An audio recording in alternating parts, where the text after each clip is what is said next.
ಜೈ ಭಗವಾನ್. ಎಲ್ಲರಿಗೂ ನಮಸ್ಕಾರ. ಓಂ ಮಹಾದೇವಿ ಚದ್ವಿಷ್ಣುಪತ್ನಿ ಮಹಿತನ್ನೋ ಐಶ್ವರ್ಯಲಕ್ಷ್ಮಿ ಪ್ರಚೋದಿತ. ಎಲ್ಲರಿಗೂ ನಮಸ್ಕಾರ. ಇವತ್ತಿನ ವಿಶೇಷ ಸಂಚಿಕೆಯಲ್ಲಿ ಅನೇಕ ವಿಚಾರಗಳನ್ನು ನಾವು ತಿಳ್ಕೊಳ್ಳೋಣ. ಮೊದಲನೇದಾಗಿ ನೋಡಿ, ನಾವು ದೇಹವನ್ನು ಮನಸ್ಸಿನ ನಾವು ಹೇಗೆ ಶುದ್ಧೀಕರಣ ಮಾಡ್ಕೋಬೇಕು ಅಂತ ಹೇಳಿದೆ. ದೇಹವನ್ನು ಯಾವ ರೀತಿ ಸ್ನಾನವನ್ನು ಮಾಡ್ಕೋಬೇಕು. ಆದರೆ ದೇಹದ ಒಳಗಡೆ ನೀವು ಮನಸ್ಸನ್ನು ಶುದ್ಧೀಕರಣ ಮಾಡ್ಕೊಂಡ್ರಿ, ದೇಹದ ಮೇಲೆ ಹೇಗೆ ಮಾಡ್ಕೊಂಡ್ರಿ. ನೀವು ಸ್ನಾನ ಮಾಡ್ತು ಅಂತಂದರೆ ಮೈ ಮೇಲಿದೆ, ಚರ್ಮದ ಮೇಲಿರುವಂತಹ ಗಲೀಜು ಸಂಪೂರ್ಣವಾಗಿ ನಿವಾರಣೆ ಆಯಿತು. ಆದರೆ ದೇಹದ ಒಳಗಡೆ ಚರ್ಮದ ಕೆಳಗಡೆ ಇದೇನಿದೆ, ಮಾಂಸಖಂಡ ಇದೆ, ನರನಾಡಿಗಳಿದ್ದಾವೆ, ಮತ್ತು ರಕ್ತನಾಳಗಳಿದ್ದಾವೆ, ಮತ್ತು ಅನೇಕ ರೀತಿಯ ಬಯೋಕೆಮಿಕಲ್ಸ್ ಹಾರ್ಮೋನ್ಸ್ಗಳಿದ್ದಾವೆ, ಮತ್ತು ಮೂಳೆ ಇದೆ, ಮತ್ತು ಪ್ರಾಣವಾಯು ಇದೆ ದೇಹದಲ್ಲಿ ಪ್ರತಿಯೊಂದು. ಅದೆಲ್ಲ ಶುದ್ಧೀಕರಣ ಮಾಡಬೇಕಂದ್ರೆ ಏನು ಮಾಡಬೇಕು? ಅದಕ್ಕೆ ಸ್ನಾನ ಮಾಡಿಸ್ಬೇಕಂದ್ರೆ ಏನು ಮಾಡಬೇಕು? ಏನಿಲ್ಲ, ಸಿಂಪಲ್ಲಾಗಿ ಪ್ರತಿನಿತ್ಯ ನೀವು ಕೇವಲ 9 ಬಾರಿ ಓಂಕಾರವನ್ನು ಹೇಳಬೇಕು.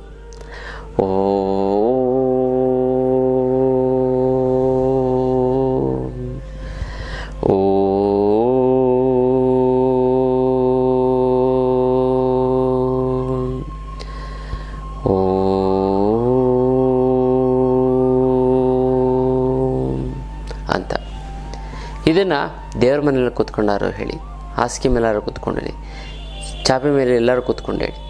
ಈ ಒಂದು ವೈಬ್ರೇಷನ್ನು ಇದು ಯೂನಿವರ್ಸಲ್ ವೈಬ್ರೇಷನ್ನು ನಾಸಾದವರು ಕಂಡುಹಿಡಿದಿದ್ದಾರೆ. ಯೂನಿವರ್ಸು ಈ ಗ್ಯಾಲಕ್ಸಿಲಿ ಹೇಗಿದೆ ವಾಯ್ಸ್, ಹೇಗಿದೆ ಸೌಂಡು ಅಂತಂದರೆ ಇದೇ ಓಂಕಾರ. ಗೊತ್ತಲ್ಲ, ಸೈಂಟಿಸ್ಟ್ಗಳು ಹೇಳಿ ಕಂಡುಹಿಡಿದಿರುವಂಥದ್ದು. ಇದು ನಮ್ಮ ಋಷಿಮುನಿಗಳು ಆವಾಗಲೇ ಕಂಡುಹಿಡಿದಿರುವಂಥದ್ದು. ಓಂಕಾರವನ್ನು ಪ್ರತಿನಿತ್ಯ ಕೇವಲ 9 ಬಾರಿ, ಇಷ್ಟು ಹೇಳಿ 9 ಬಾರಿ ಓಂಕಾರವನ್ನು ಹೇಳಿದರೆ ಸಾಕು.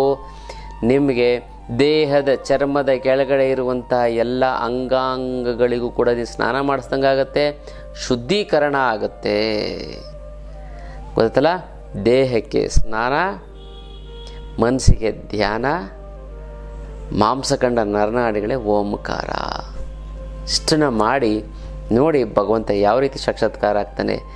ಇಷ್ಟು ಶುದ್ಧೀಕರಣ ಎಷ್ಟು ಚೆನ್ನಾಗಾಗುತ್ತೀರ ಅಂತ ನಾನಲ್ಲ, ನೀವೇ ಹೇಳ್ತೀರ. ಗೊತ್ತಲ್ಲ, ಇದು ವಿಶೇಷವಾದಂಥ ಒಂದು ವಿಚಾರ. ಇನ್ನು ಬಾಯಾರಿಕೆ, ಈಗಂತೂ ಸಿಕ್ಕಾಪಟ್ಟೆ ಬಾಯಾರಿಕೆ ಆಗುತ್ತೆ. ಬಾಡಿ ಏನಾಗುತ್ತೆ, ಡಿಹೈಡ್ರೇಟ್ ಆಗಿಬಿಡ್ತದೆ. ಈ ಬಿಸಿಲು ವಾತಾವರಣದಲ್ಲಿ ತುಂಬ ಶಾಖ ಇರೋದ್ರಿಂದ ಅದು ಎಕ್ಸ್ಟ್ರಾಕ್ಟ್ ಮಾಡುತ್ತೆ. ನೀವು ಎಷ್ಟು ನೀರು ಕುಡಿದ್ರೂ ಕೂಡ ಸಾಕಾಗಲ್ಲ.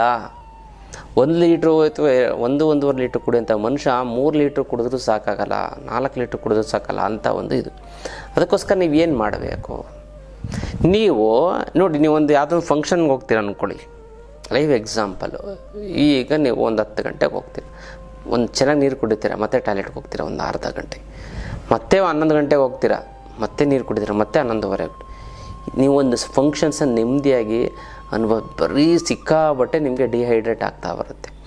ಆದರೆ ನಾನು ಹೇಳುವಂಥ ಒಂದೇ ಒಂದು ಹಣ್ಣನ್ನು ನೀವು ಸೇವನೆ ಮಾಡ್ತು ಅಂದರೆ 3 ಅವರು ನಿಮಗೆ ದೇಹದಲ್ಲಿ ನೀರು ಉತ್ಪತ್ತಿ ಮಾಡುತ್ತೆ. ಅಂದರೆ ಡಿಹೈಡ್ರೇಟ್ ಆಗಲ್ಲ, ತೇವಾಂಶ ಇರುತ್ತೆ, ಶೆಕೆ ಆಗಲ್ಲ, ತಂಪಾಗಿರುತ್ತೆ. ಯಾವುದು ಗೊತ್ತಾ? ಅದು ಸೂಪರಾಗಿರುವಂಥದ್ದು. ಜೊತೆಗೆ ಒಂದು ಮುದ್ರೆನೂ ಕೂಡ ಹೇಳ್ಕೊಡ್ತೀನಿ. ಯಾವುದು ಅಂತಂದರೆ ಕಲ್ಲಂಗಡಿ ಹಣ್ಣು. ನೀವು ಕಲ್ಲಂಗಡಿ ಹಣ್ಣನ್ನು ಕೊಡ್ತಾರೆ, 10 ರೂಪಾಯಿ 20 ರೂಪಾಯಿ ಕೊಡ್ತಾರೆ. ಅದನ್ನು ಕಟ್ ಮಾಡಿಬಿಡ್ತೀನಿ. ನೀವು 3 ಅವರ್ ನಿಮ್ಮ ನೀರು ಬೇಕಾಗೇ ಇರಲ್ಲ. ಅಕಸ್ಮಾತ್ ನೀವು ಕಲ್ಲಂಗಡಿ ಹಣ್ಣು ತಿಂದು ನೀವು ಹೊರಗಡೆ ಎಲ್ಲೋ ಶಾಪಿಂಗ್ ಹೋಗ್ತಾ ಇರ್ತೀನಿ, ಅರ್ಧ ಗಂಟೆಗೆ ನೀರು ಈ ಸ್ವಲ್ಪ ಒಂಚೂರು ಬಿಸಿಲು ಟೈಮಲ್ಲಿ ಮಾಡಿದ್ರೆ ಆ ನೀರು ಫುಲ್ಲು ಬೆಚ್ಚಗಾಗ್ಬಿಟ್ಟು ನೀರು ಕುಡ್ದಂಗೆ ಆಗಲ್ಲ. ಅದಕ್ಕೋಸ್ಕರ ನೀವೇನು ಮಾಡಿ, ಕಲ್ಲಂಗಡಿ ಹಣ್ಣನ್ನು ಸೇವನೆ ಮಾಡಿಕೊಂಡು ಹೋಗಿ, ಅದು ಕಲ್ಲಂಗಡಿ ಹಣ್ಣು ಜ್ಯೂಸನ್ನು ಕುಡೀರಿ. First class. ಗೊತ್ತಲ್ಲ, ನಿಮಗೆ ದಾವು ಆಗೋದೇ ಇಲ್ಲ, ಬಾಯಾರಿಕೆ ಆಗೋದೇ ಇಲ್ಲ. ಆದರೂ ಕೂಡ ಸಿಕ್ಕಾಪಟ್ಟೆ ಬಾಯಾರಿಕೆ ಆಗಿತ್ತು ಅಂತಂದರೆ, ಸಡನ್ ನೀರು ಸಿಕ್ಕಿಲ್ಲ ಅಥವಾ ಇನ್ನೊಂದು ಸುಮ್ಮನೆ ಆದರೂ ಬಾಯಾರಿಕೆ, ನೀರು ಕುಡಿಯುತ್ತೆ ಮತ್ತೆ ಬಾಯಾರಿಕೆ ಆಗ್ತಾಯಿತ್ತು ಅಂತಂದರೆ ವರ್ಣ ಮುದ್ರೆಯನ್ನು ಮಾಡಿ ದೇಹದಲ್ಲಿ ನೀರನ್ನು ಉತ್ಪತ್ತಿ ಮಾಡುತ್ತೆ. ನೋಡಿ, ಹೆಬ್ಬೆರಳು ಪ್ಲಸ್ ಕಿರುಬೆರಳು, ತೋರ್ಬೆರಳು, ಮಧ್ಯದ ಬೆರಳು, ಉಂಗುರ ಬೆರಳು ನೇರವಾಗಿರುವಂಥ ಎಚ್ಚರವಹಿಸು. ಇನ್ನಕ್ಕೆ 20 ನಿಮಿಷಗಳ ಕಾಲ ಮಾಡ್ತು ಅಂತಂದರೆ ಸಾಕು, ಬಾಯಾರಿಕೆ ಅನ್ನುವಂಥದ್ದು ಹೊರಟು ಹೋಗುತ್ತದೆ. ಅದಲ್ಲ, ಇದನ್ನು ಮಾಡ್ಕೊಳ್ಳಿ, ತುಂಬ ಚೆನ್ನಾಗಿರುತ್ತೆ, ತುಂಬ ಒಳ್ಳೆಯದಾಗ್ತಾ ಬರುತ್ತೆ. ಇದು ವಿಶೇಷವಾದಂಥ ಒಂದು ಮುದ್ರೆ, ಇದು ಮಾಡಿ ಫಸ್ಟ್ ಕ್ಲಾಸ್ ಆಗುತ್ತೆ, ಚೆನ್ನಾಗಾಗುತ್ತೆ. ಇದು ವಿಶೇಷವಾದಂಥ ಒಂದು ಮುದ್ರೆಯ ವಿಚಾರ. ನಾಳೆ ಹುಣ್ಣಿಮೆ. ಈ ದೀಪವನ್ನು ಹಚ್ಚಿದ್ದೆ ಆಯಿತು ಅಂತಂದರೆ ನಿಮ್ಮ ಹಣೆ ಬರಹವೇ ಚೇಂಜ್ ಆಗುತ್ತೆ, ನಿಮ್ಮ ಸ್ಟಾರೇ ಚೇಂಜ್ ಆಗುತ್ತೆ. ಬಡವ ಇದ್ದವನು ಶ್ರೀಮಂತ ಆಗ್ತಾನೆ, ರೋಗಿಷ್ಠ ಇದ್ದವನು ಆರೋಗ್ಯವಂತ ಆಗ್ತಾನೆ, ನತದೃಷ್ಟ ಇದ್ದವನು ಅದೃಷ್ಟವಂತನಾಗ್ತಾನೆ. ಈ ಒಂದು ದೀಪವನ್ನು ಹಚ್ಚಿ, ಅದಲ್ಲ, ಆ ದೀಪವನ್ನು ಹಾಗೆ ಹಚ್ಚಬಾರ್ದು, ತಂತ್ರವನ್ನು ಮಾಡಬೇಕು. ಅದು ಯಾವ ತಂತ್ರ ಅಂತ ತಿಳಿಸ್ಕೊಡ್ತೀನಿ. ಅದಕ್ಕಿಂತ ಮುಂಚೆ ನೀವು ವಿನಯ್ ಯೋಗಿ ಗುರುಜಿ ಅಂತ ಯೂಟ್ಯೂಬ್ ಚಾನಲ್ ಲೈಕ್ ಮಾಡಿ, ಸಬ್ಸ್ಕ್ರೈಬ್ ಆಗಿ, ಮತ್ತು ಬೆಲ್ ಬಟನ್ ಒತ್ತಿ. ಫೇಸ್ಬುಕ್, ಇನ್ಸ್ಟಾಗ್ರಾಮಲ್ಲೂ ಕೂಡ ಲೈಕ್ ಮಾಡಿ, ಶೇರ್ ಮಾಡಿ, ಮತ್ತು ಫಾಲೋವನ್ನು ಮಾಡ್ಕೊಳ್ಳಿ. ನೋಡಿ, ನಾಳೆ ವಿಶೇಷವಾದಂಥ ಒಂದು ಹುಣ್ಣಿಮೆ. ಈ ಒಂದು ಹುಣ್ಣಿಮೆಯ ದಿನ ದೀಪವನ್ನು ಹಚ್ಚೋದ್ರಿಂದ ಅನೇಕ ರೀತಿಯಂಥ ಒಂದು ಸಮಸ್ಯೆಗಳು ನಿವಾರಣೆ ಆಗ್ತಾ ಬರುತ್ತೆ. ಇದಕ್ಕೆ ನೀವೇನು ಮಾಡಬೇಕು ಅಂತಂದರೆ, ಒಂದು ದೊಡ್ಡ ಅಡಕೆ ತಟ್ಟೆಯನ್ನು ತೆಗೆದುಕೊಳ್ಳಿ, ಅಥವಾ ಇನ್ನೂ ದೊಡ್ಡ ತಗೊಂಡ್ರೂ ಪರವಾಗಿಲ್ಲ, ಸ್ಟೀಲ್ ತಟ್ಟೆ ಇದ್ರೂ ಪರವಾಗಿಲ್ಲ. ನೀವು ಏನು ಮಾಡಬೇಕು ಅಂತಂದರೆ, ನಿಂಬೆಹಣ್ಣನ್ನು ಕುಯ್ಯಬೇಕು. 27 ನಿಂಬೆಹಣ್ಣಿನ ದೀಪವನ್ನು ಹಚ್ಚಬೇಕು.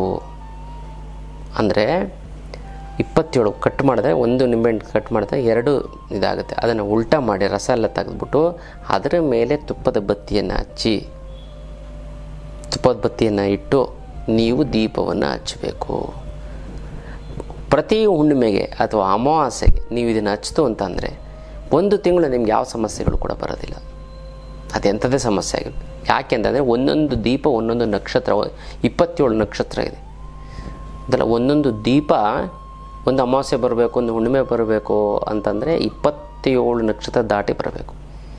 ಸೊ ಅದಕ್ಕೆಲ್ಲ ಶಾಂತಿ ಮಾಡಿದ ಹಾಗೆ ಪ್ರತಿದಿನ ನಿಮ್ಮ ಕರ್ಮಗಳೆಲ್ಲ ಉರಿದು ಹೋಗುತ್ತೆ. ಒಂದೊಂದು ದಿನ ಒಂದೊಂದು ದೀಪ ಹಚ್ಚಿದ್ರು ಒಂದೊಂದು ಇದು ಕರ್ಮ ಉರಿದೋಗುತ್ತೆ. ಆ ನಕ್ಷತ್ರದ ದಿನ ಅಂದರೆ ನಕ್ಷತ್ರ ಒಂದು ದಿನಕ್ಕೆ 2 ನಕ್ಷತ್ರ ಇರುತ್ತೆ ಅಂತಂದರೆ ಅದು ಕರ್ಮಗಳು ನಿವಾರಣೆ ಆಗುತ್ತದೆ ಅಂತಲ್ಲ. ಒಂದು ಅಮಾವಾಸ್ಯೆ ಅಥವಾ ಒಂದು ಹುಣ್ಣಿಮೆ, ನೀವು ಯಾವುದು ಅನ್ಕೊಳ್ಳಿ ಅದು ನಿಮ್ಮ ಚೂಸ್ ಮಾಡ್ಕೊಳ್ಳಿ. ಬಟ್ ಹುಣ್ಣಿಮೆ ಪರವಾಗಿಲ್ಲ, ಯಾರು ಯಾವುದಾಗಿ ಬರುತ್ತೆ ಅಂತಂದರೆ, ಇನ್ನು ಬರಬೇಕಾಗಿರೋ ದುಡ್ಡು ಬರ್ತಾ ಇಲ್ಲ ಅಂತಂದರೆ, ಕೊಡೋರಿಗೆ ಕೊಡೋಕ್ಕಾಗ್ತಾ ಇಲ್ಲ ಅಂದರೆ, ಸಿಕ್ಕಾಪಟ್ಟೆ ಸಾಲ ಆಗಿತ್ತು ಅಂದರೆ, ಗುರುಗಳೇ ದುಡ್ಡು ನೀರು ಥರ ಖರ್ಚಾಗ್ತಾ ಇದೆ, ಎಲ್ಲಿ ಹೋಗ್ತಾ ಇದೆ ಎಲ್ಲಿ ಬರ್ತಾ ಇದೆ ಗೊತ್ತೇ ಆಗ್ತಾ ಇಲ್ಲ ಅನ್ನೋಂಥವ್ರಿಗೆ ಏಕೈಕ ರಾಮಬಾಣ ಅಂದರೆ ಅಷ್ಟಲಕ್ಷ್ಮಿ ಯಂತ್ರ. ಈ ಅಷ್ಟಲಕ್ಷ್ಮಿ ಯಂತ್ರವನ್ನು ಮನೆಯಲ್ಲಿ ಪ್ರತಿಷ್ಠಾಪನೆ ಮಾಡಿದ್ದೇ ಆಯಿತು ಅಂದರೆ ಅದೆಂಥದ್ದೇ ಹಣಕಾಸಿನ ಸಮಸ್ಯೆ ಇದ್ದರೂ ಸಂಪೂರ್ಣವಾಗಿ ನಿವಾರಣೆ ಆಗಿಬಿಡುತ್ತೆ. ಸಾಲ ಸೋಲಗಳೆಲ್ಲ ಸಂಪೂರ್ಣವಾಗಿ ತೀರೋಗುತ್ತೆ.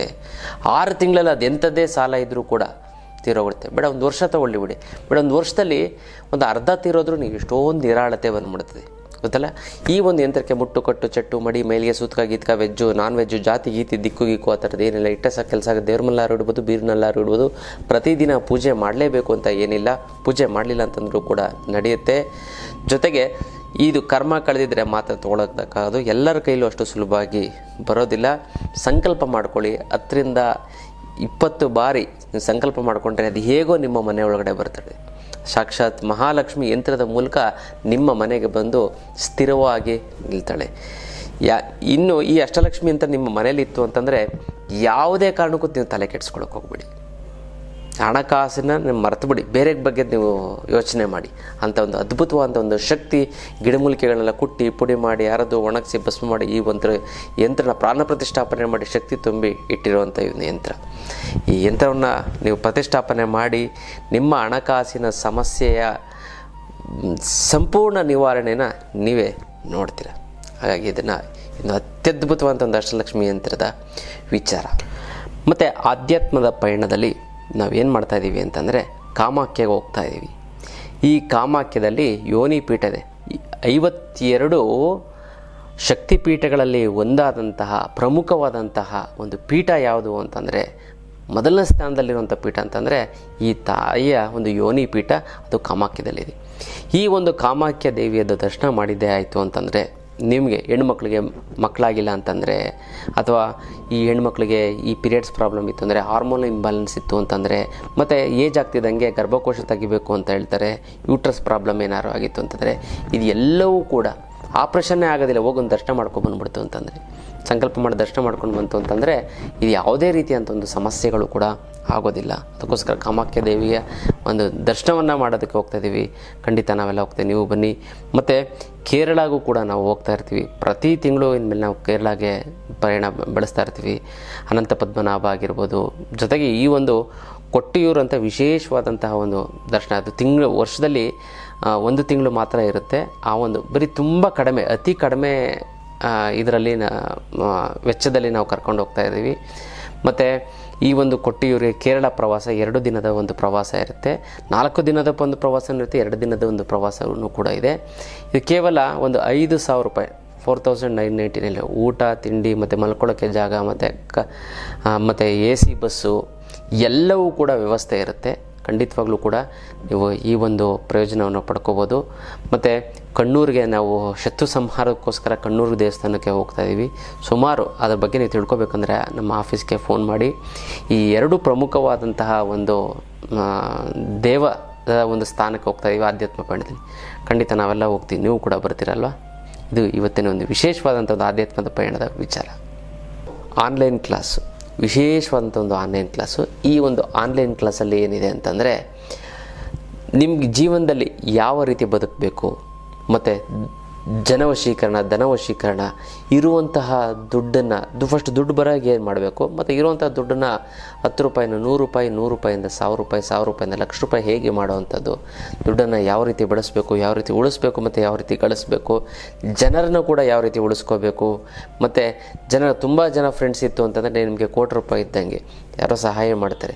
ಅದರ ಜನಾಕರ್ಷಣೆ ಹೇಗೆ ಮಾಡಬೇಕು, ಜನವಶೀಕರಣವನ್ನು ಯಾವ ರೀತಿ ಪಡ್ಕೋಬೇಕು, ಮಾಡಿಕೊಂಡು ನಾವು ಜೀವನವನ್ನು ಒಂದು ಸುಗಮಗೊಳಿಸ್ಕೋಬೇಕು ಅನ್ನೋದನ್ನು ಆನ್ಲೈನ್ ಕ್ಲಾಸಸ್ ಇರುತ್ತೆ.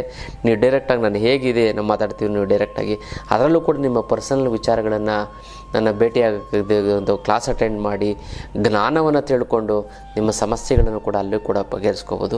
ಎಲ್ಲ ರೀತಿಯಂಥ ವಿಚಾರಗಳನ್ನು ತಿಳಿಸ್ಕೊಡ್ತಾ ಹೋಗ್ತೀನಿ. ಝೀರೋ ಇರೋಂಥ ವ್ಯಕ್ತಿ ಈ ಆನ್ಲೈನ್ ಕ್ಲಾಸ್ ಅಟೆಂಡ್ ಮಾಡಿ ಹೀರೋ ಆಗಿರೋಂಥ ಉದಾಹರಣೆಗಳೆಲ್ಲ ನಾವು ನಮ್ಮ ಆಶ್ರಮಕ್ಕೆ ಬಂದು ನೀವು ನೋಡ್ಬೋದು. ಅಂಥ ಒಂದು ಅದ್ಭುತವಾದಂಥ ಒಂದು ಆನ್ಲೈನ್ ಕ್ಲಾಸು, ಜನ ಮತ್ತು ಧನವಶೀಕರಣ. ಇದಕ್ಕೂ ಕೂಡ ನೀವು ಹೆಸರನ್ನು ಬರೆಸಿ ಈ ಒಂದು ಕ್ಲಾಸಸನ್ನು ಕೂಡ ನೀವು ಅಟೆಂಡ್ ಮಾಡ್ಬೋದು. ಇದು ವಿಶೇಷವಾದಂಥ ಒಂದು ಆನ್ಲೈನ್ ಕ್ಲಾಸು, ಎಲ್ಲರಿಗೂ ಕೂಡ ಅಷ್ಟು ಸುಲಭವಾಗಿ ಸಿಗೋದಿಲ್ಲ. ಹಾಗೆ ಈ ಒಂದು ಆನ್ಲೈನ್ ಕ್ಲಾಸ್ ನೀವು ಜಾಯಿನ್ ಮಾಡಿ ಅಂತ ನಾನು ತಿಳಿಸ್ಕೊಡ್ತೀನಿ. ನಿಮಗೆ ಅದು ಅನುಕೂಲ ಆಗುತ್ತೆ, ಗೊತ್ತಲ್ಲ. ನೋಡಿ, ಇದು ನೀವು ಹೇಗೆ ಹಚ್ಚಬೇಕು ಅಂತಂದರೆ, ದೀಪವನ್ನು ಹಚ್ಚಬೇಕು. ಅಂದರೆ ಬತ್ತಿಯನ್ನು ಹಾಕಿ ತುಪ್ಪದ ಹಚ್ಚಿ ದೀಪವನ್ನು ಹಚ್ಚಿ ಬೆಂಕಿ ಕಡ್ಡಿಯನ್ನು ಹಾಕಿ ಹಚ್ಚಿ ನೀವು ದೀಪವನ್ನು ಹಚ್ಚಬೇಕು. ದೀಪವನ್ನು ಹಚ್ಚಿದ ನಂತರ ನೀವೇನು ಮಾಡಬೇಕು ಅಂತಂದರೆ, ನೀವು ಅದನ್ನು ದೇವಸ್ಥಾನದಲ್ಲಾದರೆ ದೇವರಿಗೆ ಬೆಳಗಿ. ಅಕಸ್ಮಾತ್ ದೇವಸ್ಥಾನದಲ್ಲಿ ಬೆಳಗೋಕ್ಕಾಗಿಲ್ಲ ಅಂತಂದರೆ ಮನೆಗೆ ದೇವರಿಗೆ ಬೆಳಗಿ ಅದರ ಮುಂದೆ ಕೂತ್ಕೊಂಡು ಧ್ಯಾನ ಮಾಡಿ. ಹೌದಲ್ಲ, ಆ ಒಂದು ದೀಪದ ಬೆಳಕು, ದೀಪದ ಒಂದು ಕಾವು ನಿಮ್ಮ ದೇಹಕ್ಕೆ ಬಿಡ್ತು ಅಂತಂದರೆ ನಿಮ್ಮ ಸಹಸ್ರ ಏನು ಚಕ್ರಗಳಿರ್ತವೆ, ಮೂಲಾಧಾರದಿಂದ ಸಹಸ್ರಾರ ಚಕ್ರದವರೆಗೂ ಇರುವಂಥ ನೆಗೆಟಿವ್ ಎಲ್ಲ ಉರಿದು ಭಸ್ಮ ಆಗಿಬಿಡುತ್ತೆ. ಗೊತ್ತಲ್ಲ, ಉರಿದು ಭಸ್ಮ ಆಗುತ್ತೆ. ತುಂಬ ಚೆನ್ನಾಗಾಗುತ್ತೆ, ತುಂಬ ಒಳ್ಳೆಯದಾಗ್ತಾ ಬರುತ್ತೆ. ವೆರಿ ಪವರ್ಫುಲ್, ಗೊತ್ತಲ್ಲ. ದೇವಸ್ಥಾನದ ದೇವರಿಗೆ ಬೆಳಗ್ಗೆ ನೀವು ಅದನ್ನು ತಟ್ಟೆನ ಮುಂದೆ ಇಟ್ಕೊಂಡು ಅದ್ರ ಮೇಲೆ ಕೂತ್ಕೊಂಡು ಮುಂದೆ 1-2 ನಿಮಿಷ ಧ್ಯಾನ ಮಾಡಿ. ಅದು ಅವೇ ನಿಮಗೆ ಹಿಂಗೆ ಅಂತಿದ್ದಂಗೆ ದೇವ್ರಿಗಲ್ಲ, ಅದು ನಿಮ್ಮಲ್ಲಿರುವಂಥ ನೆಗೆಟಿವ್ ಎಳ್ಕೊಂಡು ಭಸ್ಮ ಆಗಿಬಿಡ್ತದೆ. ಗೊತ್ತಲ್ಲ, ಎಲ್ಲ ಕಷ್ಟಗಳೆಲ್ಲ ಭಗವಂತ ನೀನು ಪರಿಹಾರ ಮಾಡು ಅನ್ನೋದಕ್ಕೋಸ್ಕರ ದೇವರಿಗೆ ಅದನ್ನು ಬೆಳಗುವಂಥದ್ದು. ಅಷ್ಟು ಪವರ್ಫುಲ್ಲಾಗಿದೆ ನೋಡಿ ಈ ದೀಪ. ನನ್ನ ಮಾಡ್ಕೊಳ್ಳಿ, ತುಂಬ ಚೆನ್ನಾಗಾಗುತ್ತೆ, ತುಂಬ ಒಳ್ಳೆಯದಾಗ್ತಾ ಬರುತ್ತೆ. ಯಾರ್ಯಾರು ನಿಮಗೆ ಒಳ್ಳೆಯದಾಗಬೇಕು, ನಮ್ಮ ಹಣೆ ಬರ ಚೇಂಜ್ ಆಗಬೇಕು, ಇಷ್ಟು ದಿನ ಕಷ್ಟ ಅನುಭವಿಸ್ಬಿಟ್ಟಿದ್ದೀನಿ, ನೋವು ಅನುಭವಿಸ್ಬಿಟ್ಟಿದ್ದೀನಿ ಅಂತ ಅಂದ್ಕೊಂಡಿದ್ರು, ಅವರು ನಿಮ್ಮ ಹೆಸರನ್ನ ಕಮೆಂಟ್ ಮಾಡಿ. ಅಮ್ಮ ಮಹಾಲಕ್ಷ್ಮಿ ನಿನ್ನ ಆಶೀರ್ವಾದ ಸದಾ ನನ್ನ ಮೇಲೆ ಇರ್ತೀನಿ, 100,000,000 ನಮಸ್ಕಾರ ಅಂತ ಕಮೆಂಟ್ ಮಾಡಿ ಕಳಿಸಿ. ನಾನು ಸಂಕಲ್ಪವನ್ನು ಮಾಡ್ತೀನಿ, ತಂತ್ರವನ್ನು ಮಾಡಿ ಒಂದಕ್ಕೊಂದು ಸೇರಿ ತುಂಬ ಚೆನ್ನಾಗುತ್ತೆ, ಒಳ್ಳೆಯದಾಗ್ತಾ ಬರುತ್ತೆ. ಇದು ವಿಶೇಷವಾದಂಥ ಒಂದು ತಂತ್ರದ ವಿಚಾರ. ಇನ್ನಷ್ಟು ವಿಚಾರ ತಿಳ್ಕೊಳ್ಳೋಣ ಮುಂದಿನ ಸಂಚಿಕೆಯಲ್ಲಿ. ಅಲ್ಲಿವರೆಗೂ